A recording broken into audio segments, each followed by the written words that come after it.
Hello, hello, hello. Welcome to the Efficient Practice Podcast. I am your host, Dr. Evelyn Samuel, and I am super excited about our guest today for the podcast. You're going to hear so much information that's valuable and that will help you with your profession, whether you are a dentist or a medical professional or any profession. So today on the show, we have one of my really good friends. I've known him forever. He was with me from the very beginning. His name is Stanley Funches. Welcome to the show, Stanley. Well, thank you so much, Evelyn. I'm excited to be here. Great. This is going to be a wonderful episode. You have to stay until the end to hear all of these pearls of wisdom that Stanley is going to drop for us. He's just a world of information. I can't wait for you to hear him. But before we get started, I'd like to say, if you haven't, please subscribe to the show. It's the Efficient Practice Podcast. Please subscribe to, rate, and review the show. That helps us to get rankings and also to bring you valid content. And also, if you have not, please join our free Facebook group. It's called the Efficiency Now Network, where there are a lot of people like Stanley who are in the group. We're all in there trying to help each other and make our businesses run better, to be more efficient, more profitable, and have more productivity. So as we get into the show, I want to tell you a little bit about our guest today, Mr. Stanley Funches. Stanley has so many credentials, so I'm going to kind of try to tell you all of these things. So for the show today, we have Stanley Funches, who is a certified financial planner, a chartered financial consultant, chartered retirement planning consultant, and he also has a master's in business. Stanley was born and raised in Clinton, Mississippi. He later went on to study finance and earned a BSM from Tulane University and later an MBA from Samford University. Stanley began his journey in financial planning over 20 years ago, earning his Certified Financial Planner Designation and other professional designations. During his time as a financial planner, Stanley has served medical professionals, business owners, and retirees as they prepare for and maintain a comfortable retirement. Stanley has done numerous seminars and speaking engagements in his community and appeared on several news shows discussing financial planning topics. In 2001, he was awarded the Presidential Award by the Urban Financial Services Coalition. In 2007, he was profiled and labeled a wealth pioneer by Wealth Manager magazine. In 2015, he was a contributing author to the Amazon bestseller, Voices of Inspiration, Real Life Wisdom for Living Your Best Life. Stanley is currently the owner of INTELUS Wealth Management, a financial planning firm which offers investments and financial planning services to those seeking to attain financial independence. Stanley resides in Birmingham, Alabama, and is the father of 3 wonderful children, Ashli, TJ, and Christopher. In his time away from the office, Stanley enjoys basketball, golf, and reading. Once again, a welcome to the show, Stanley Funches, my friend. Welcome. Thank you. And when you say 20 years, God, it makes me feel a little older than. Time flies, right? It flies when you're having fun. You know, we were just kind of chatting about that, even in terms of, I mentioned in the intro here to you all that Stanley is a dear friend of mine, and he has been with me since the beginning. I've been practicing 20 years in dentistry now. It really flies. And when I started my first practice, Stanley was with me from the very beginning. So I cannot say enough about how good you've been for me in terms of helping me to plan, and just how trustworthy you are. And that's big. That really is. So yes. Very good information, a very good friend, and just someone that you can really trust and depend on for sound financial advice and guidance. Well, I think it's great. I mean, we kind of started out together, right? I mean, so you've done a great job of, building a practice, especially when you were here in Birmingham and you were starting out. You were great. The challenge for a lot of physicians, medical professionals, is that you get all this great knowledge of how to do your career, your discipline, but the business part of it is lacking. And I always found that you had a great keen sense of business, and you had a desire to learn that and to get better at that. And I just brought whatever I could bring to the table to help from a business point of view. So. Well, I appreciate it. I do. And I say that now. It's like, out of my advisors and things, Stanley is one person I really trust to tell me to do the right things. I really do. So before we get really deep into your interview, can you tell the listeners a little bit about yourself? We kind of talked about it in your bio a little bit, but what was it that brought you into the financial arena? You do work with a lot of medical professionals. So what brought you here? Tell us a little bit about your background. Yeah, I mean, really in college, and I speak about this a little bit in that Voices of Inspiration book. But in college, I took an investment course. I knew I wanted to be in finance. I just didn't know what area of finance I wanted to be in. So I was in business school. I took an investment course, and my professor, Peter Raschuti, one of the best professors that you could ever have, it just piqued my interest in investing and how wealth creation happened. That journey kind of led me to seek a career. But early on, after school, it just wasn't feasible because it's just so much is needed to, especially in the early 90s, to start a career in investments or stockbroker or any of those fields.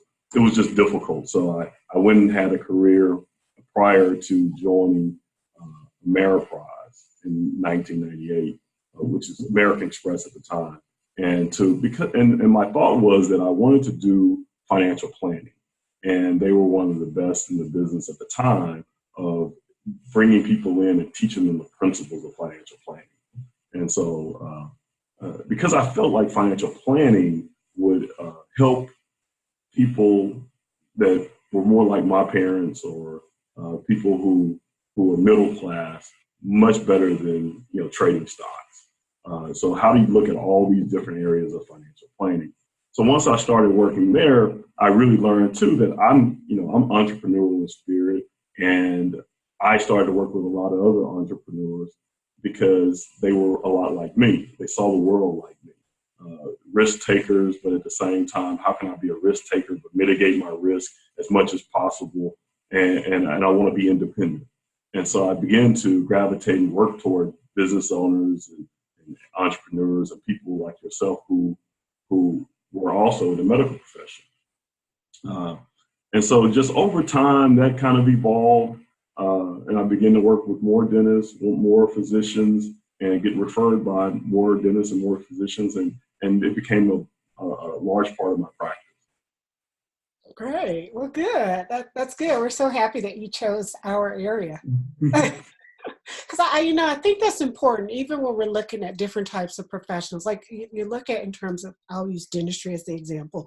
I know we have listeners from all kinds of backgrounds, but because I happen to be a dentist, I use dental examples. But we're not a commodity, so some of us will have, areas that we're really good in, whether some of us like to do implants or cosmetics or whatever it is. And by the same way, I would think your financial advisor will have some areas that, let's say, for example, if you're a dentist, you might migrate to a person like you who has a lot of medical professionals as their clients. Yeah. And I think it's some unique areas with physicians, medical professionals. Typically it's the income that comes in. You have income, but you also have social expectations as well. And so how do you manage the income that comes in and the social expectations also with the wealth creation? Because you work so hard for so many years to get the education. Then it seems like, okay, I'm here now, but I'm really not here yet. And so how do you manage all those emotions and all the things that you grew up with, how you thought about money, but at the same time build wealth and run your business?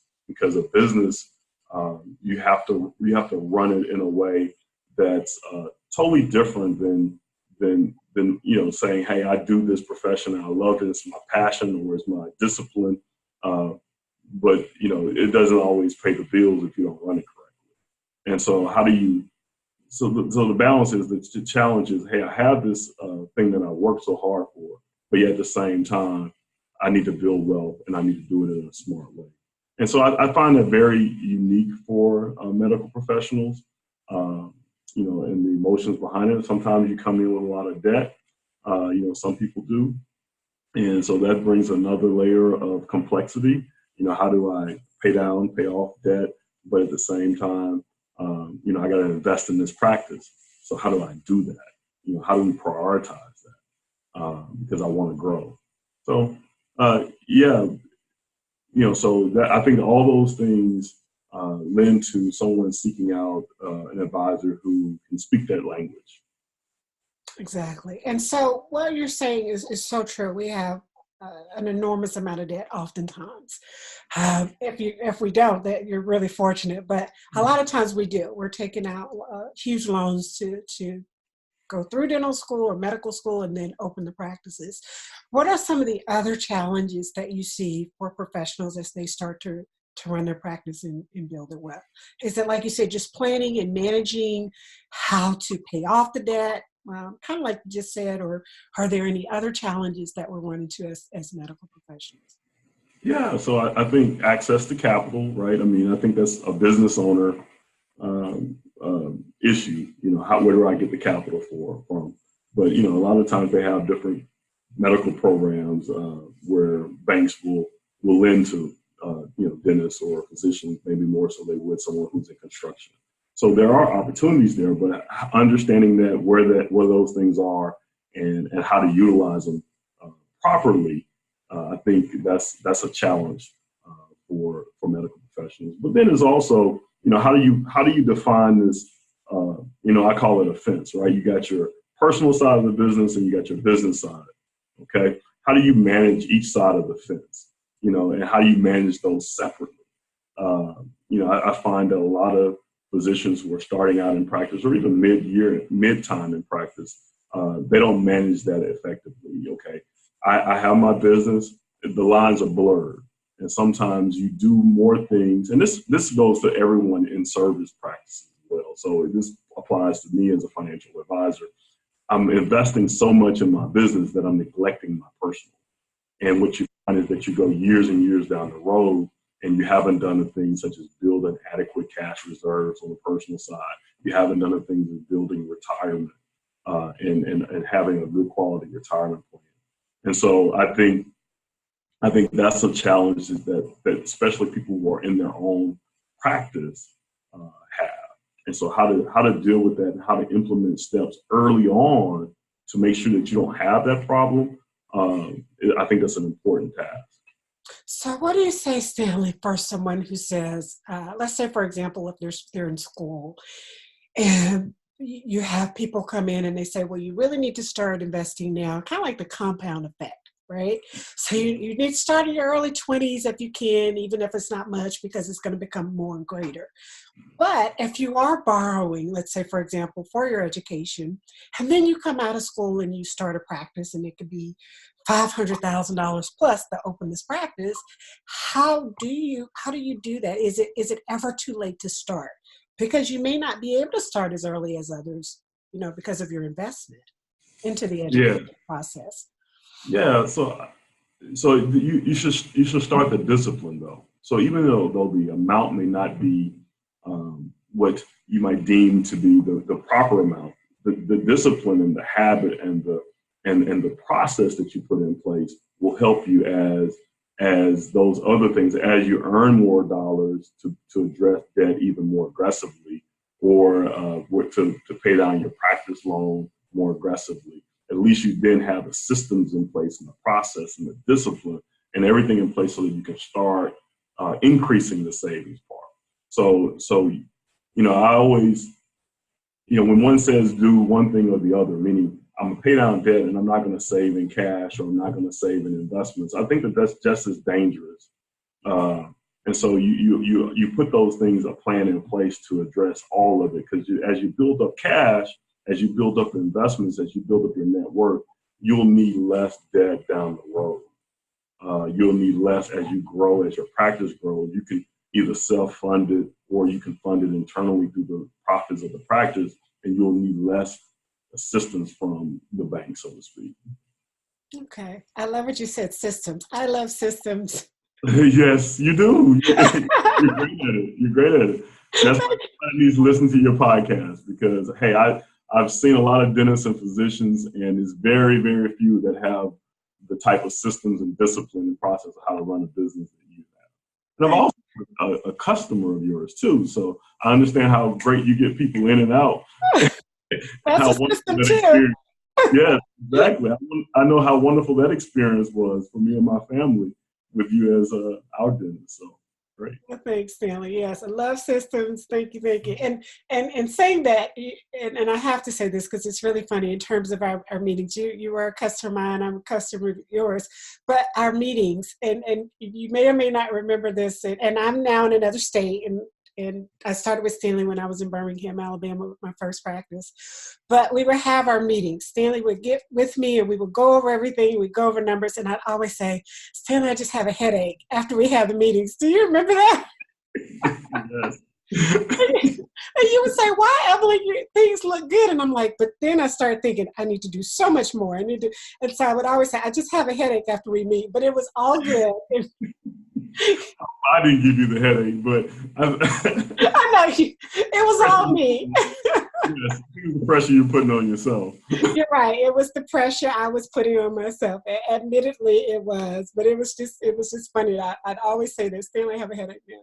But yeah, you would be giving me very good and viable information, but it was that self kind of, we're our own worst critic and hardest person on ourselves. Right. And so I would also say too, I mean, a lot of people see sitting down, talking to a financial planner or financial advisor and saying, and having the thing about, hey, I'm going to the dentist, right? I mean, I don't, have that same type of anxiety, that same type of anxiety. And so I would tell people that if that's your issue, then you got to get over it because, there are a lot of people out there experiencing a lot of different things. Okay.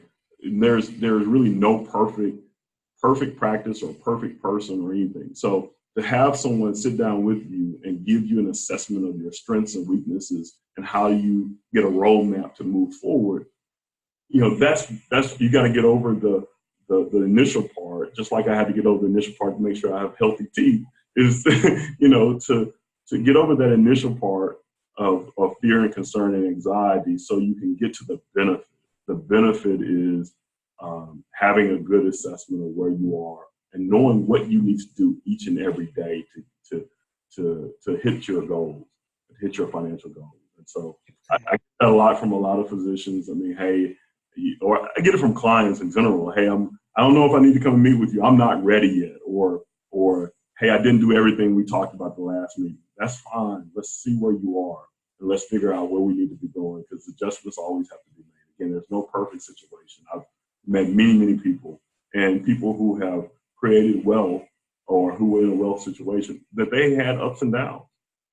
And so that's what I would tell a lot of your listeners too, is that, hey, we try to meet you where you are. I mean, that's that new term right now, to, try to meet you where you are and then try to get you to where you want to go. Good. So you mentioned it, I've used the term financial advisor, I've used the term financial planner.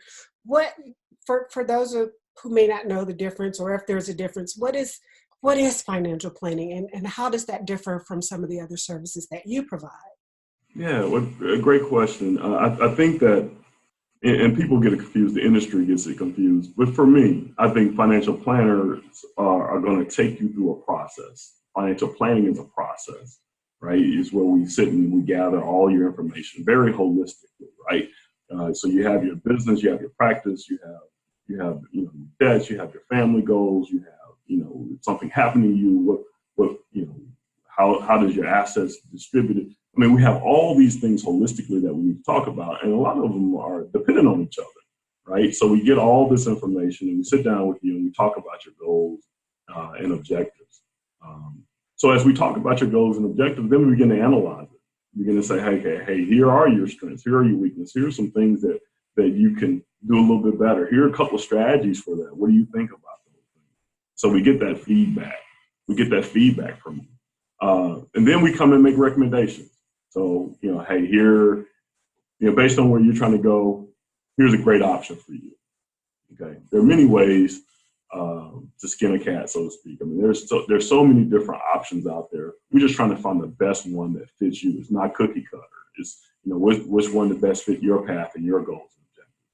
So give you those recommendations and walk you through implementing it. So then implementation is part of the process. Okay, we got to walk you through implementing, because all this great planning and recommendation and analysis is great, but if you don't implement anything, then that really is not leading you down a path to reach your goals. And then the most important part, I think that a lot of people miss the mark, is that our job is to help you review these things. So, and it has to be done on a continuous basis, because life changes, things happen, right? And so we have to make sure that we're adjusting course, that as those recessions happen, change in family happen, career changes happen. Okay, so as those things happen, how can we make sure you stay on track? How can we make sure we adjust whatever we need to adjust accordingly in the best way possible? So it's a constant review. And so financial planning is a process. Some people may give you financial advice, and that might be just it. And they might say, hey, here's something you should do. Here's a product, or here's something. And then you probably don't hear from them for 3 or 4 years or whatever, or if you ever hear from them again. And they just gave you a one-time kind of financial advice. But financial planning is a process of ongoing relationship. Okay, good answer. And so you gave us the definitions and the differences of those.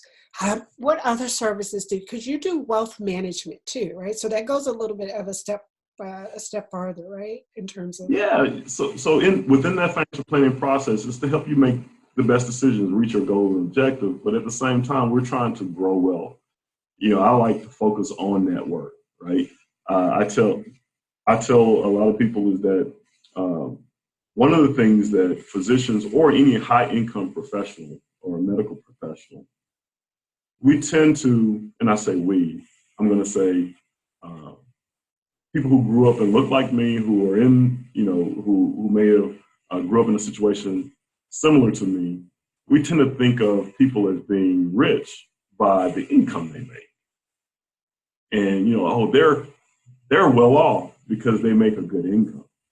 But really and truly, the definition is not the income, it's what you keep. It's how you're building your net worth. Now, net worth comes in all different, your assets minus your liabilities. So our assets are your savings, your investments, your business, right? Your real estate. All those things are examples of assets. So how are we helping you grow those assets and reducing those liabilities, right? So business is a part of that. And for a lot of physicians, a lot of medical professionals, a lot of dentists, your practice is probably one of your biggest assets.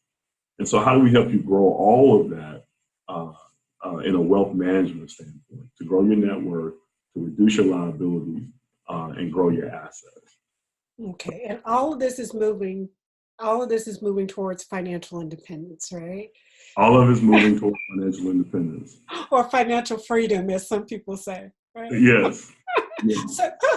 So for the listeners, what are some steps, like some basic items or action steps would you suggest for them to progress toward financial independence? Yeah. So some of the things that I see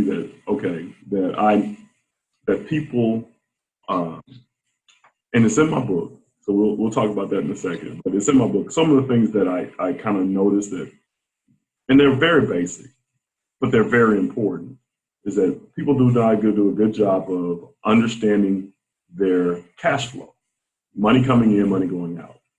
So once you understand money coming in, money going out, then you need to understand how much do you need for reserves, how much you need for cash on hand. Now, for business owners, there's a business need for cash on hand for your business, again, staying on that side of the fence, and then there's a personal that's a need there for cash on hand on that side of the fence. So what are those numbers for you? and making sure you have enough. Typically, it's 3 to 6 months on the personal side, 6 months to a year on the business side. So those are some of the first things that you can analyze in your say, am I there yet? Mm-hmm. Say, hey, look, do I have any type of retirement plan? Am I doing any type of investing? Am I doing any type of tax saving strategies? Am I utilizing my business to help me to reduce my taxes as well? Am I using the things I can for my business? So that's another part of the analysis. Am I setting up those type of retirement plans? Do I have a great accountant? I think that's bookkeeping and accounting and tax preparation are different than having a really good accountant. Absolutely. It's going to help you figure out how it's going to be more forward thinking. How can I be more profitable? How can I have tax reduction strategies? So do you have a good accountant that can do all those basic tax preparations, bookkeeping, accounting functions, but also sit down with you and be consultative? The very best clients I have a good team, and they have a really good accountant with them that's forward thinking and very proactive in the service. So evaluate that relationship and say, hey, do I have that type of accountant? Because that is very crucial to growth. Because not only is it crucial to stay compliant, but it's crucial for growth. I think sometimes people just look for the compliance part of it, and necessarily how can that relationship help you grow from a financial standpoint. So those are some things I would tell them to look at after. Absolutely. And that financial, well, the accountant piece was something important that you helped me with when we were working together, because I started with one company and we were looking for ways to find a company that was, like you said, more involved, more in terms of the growth and not just, like you said, keeping up with the compliance aspect. Which is very important. It is. But if your goals are something bigger, it's really important to have it's that wealth creation thing, right? It's having a team that's going to help you create and protect your wealth. That accountant is a very crucial part of that. Now you can't do it. It's very difficult to create wealth if you don't have the compliance part of it, right? Because if you don't know if your accounting is all in disarray, then there's really nothing that a financial planner can really do for you if your accounting is in disarray. So you at least want to make sure that's not in disarray. And then once you get the compliance piece in place, then you want to say, hey, do I have a relationship where this person is giving me the information that I need to become more profitable, to grow? And a good accountant can do that. And then, obviously you want to have a great financial planner as well. Obviously, without saying, right? Right. Without saying. Okay, so you just published a new book. I think it published maybe last week, fresh off the press. Yes. Yeah. Congratulations. Thank you. Yes, the book is called The Quest for Financial Independence, 10 Areas of Your Planning You Should Not Ignore. Right? Yeah. And it's from a planner's perspective. Is that right? Yeah, so this is going to be a series of books, and I'm praying that I can get through them and get them all. They're in my head. So this is going to be a series. This is the first in the series. And the series is Observations of a Planner. And that's important for me because just like I was saying to you, the challenges of a business owner are real. And I've been 20 years in this business and 21 years in this business. And 19 of those years, I've been an independent business owner.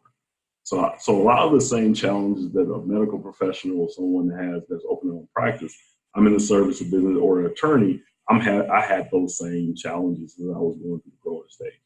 So what I didn't want this book to be was a preachy book. Hey, you need to do this, me wagging my finger. But I did want to say, hey, from observations, from me seeing all these wonderful people throughout my journey here, and many of them being very successful, and a lot of them helping them along the way to become even more successful. What are some of those principles and tenets that I can put in a book to share with people and say, hey, look, here are 10 things that I've seen that if you can focus on these 10, you're gonna right size your ship, or you're gonna grow your ship, or whatever. And so that's what this book, and that's kind of the point of view I'm trying to make in this book.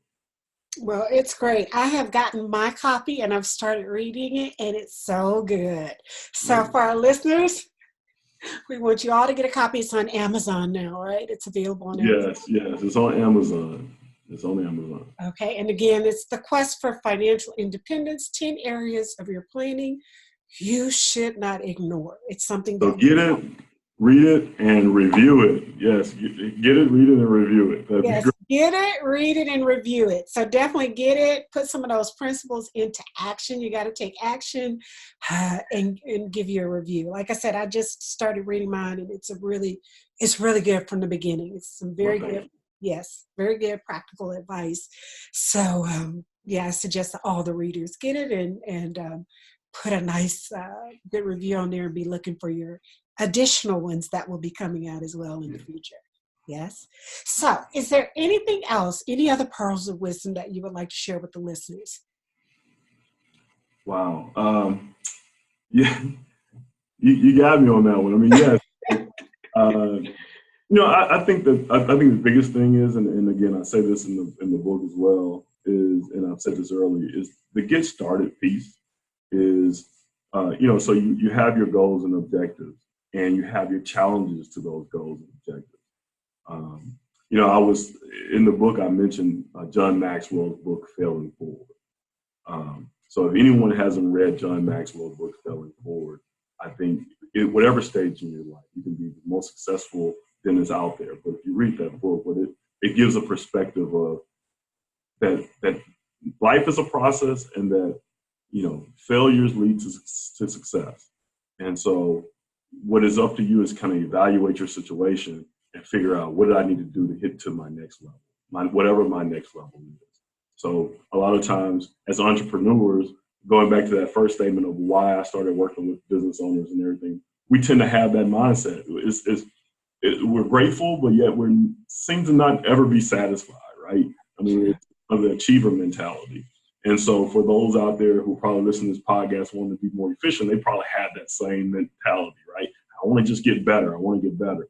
And so having that thirst to get better, there's going to be ups and downs. There are going to be successes and failures. So just to get started and understand, hey, we're all going to keep failing forward. And I just find that book was a change in my life and how I saw my business and how I saw how I was helping people and what I was doing.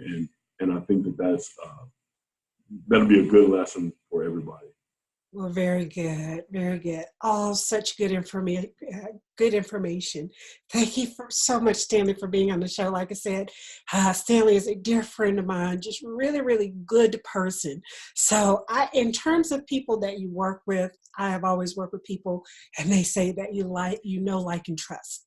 And I say it all the time. He's definitely one of the people that I truly trust as a friend and with my business. So thank you for visiting the show. If people want to get in touch with you, how would they do that? Yeah, you can visit the website, INTELUSWM.com. That's INTELUSWM.com. It has all our contact information. Or you can email me at Stanley, STANLEY, at INTELUS, INTELUSWM.com. I don't have as great of a social media handle yet. I mean, I have Twitter and I'm on LinkedIn, so you can look for me on Twitter and LinkedIn as well. I'm going to try to get really active on those in the coming months as well. I'm inspired by your last podcast with Dr. Prasad Holmes. I was going to say Anissa, but so I'm going to get more active there so I can get more information out to people. But that's how you contact me now. Okay, great. Well, you know what we can do for the listeners, some will probably be in my private Facebook group. I might just invite you in to answer some questions. I know that I get questions sometimes from people who've heard the podcast who might have questions for one of our experts. So we can maybe do a live event where they can come on and ask you some questions live about how to create their financial independence. That's great. All right. So that's a yes. You all heard it. Yes. So I will do that.